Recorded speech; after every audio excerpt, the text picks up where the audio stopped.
بسم الله الرحمن الرحيم. الحمد لله رب العالمين، والعاقبة للمتقين، والصلاة والسلام على نبينا محمد وعلى آله وأصحابه أجمعين. أما بعد، فنتابع درسنا من كتاب الأربعين النووية للإمام النووي رحمه الله تعالى. اینک ما درسای خود را دوام میدهیم از کتاب 40 حدیث امام نووی.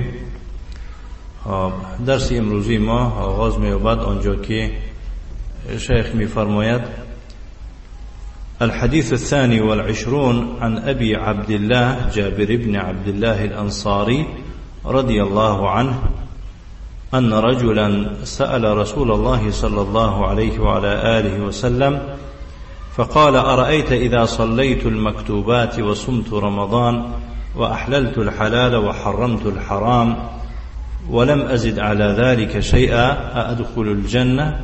قال: نعم. رواه مسلم.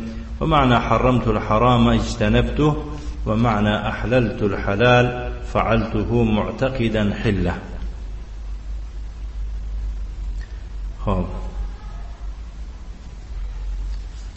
يعني حديث 22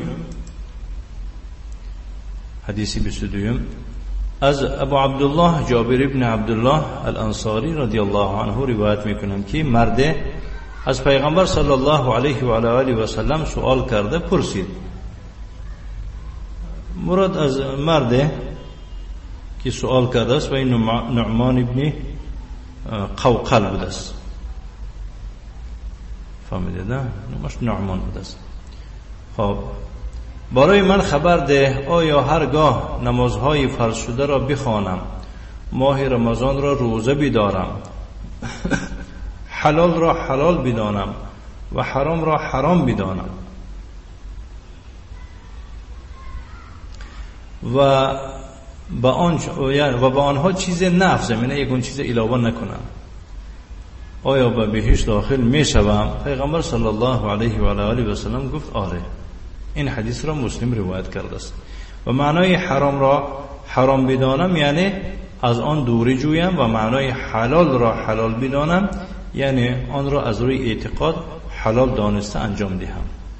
این است. بارک الله فیکم. حدیثی یکی بگیم درس امروز. الحديث الثاني والعشرون عن أبي عبد الله جابر بن عبد الله الأنصاري رضي الله عنهما أن رجلا سأل رسول الله صلى الله عليه وعلى آله وسلم فقال: أرأيت إذا صليت المكتوبات وصمت رمضان وأحللت الحلال وحرمت الحرام ولم أزد على ذلك شيئا أأدخل الجنة؟ فقال النبي صلى الله عليه وعلى آله وسلم: نعم. رواه مسلم.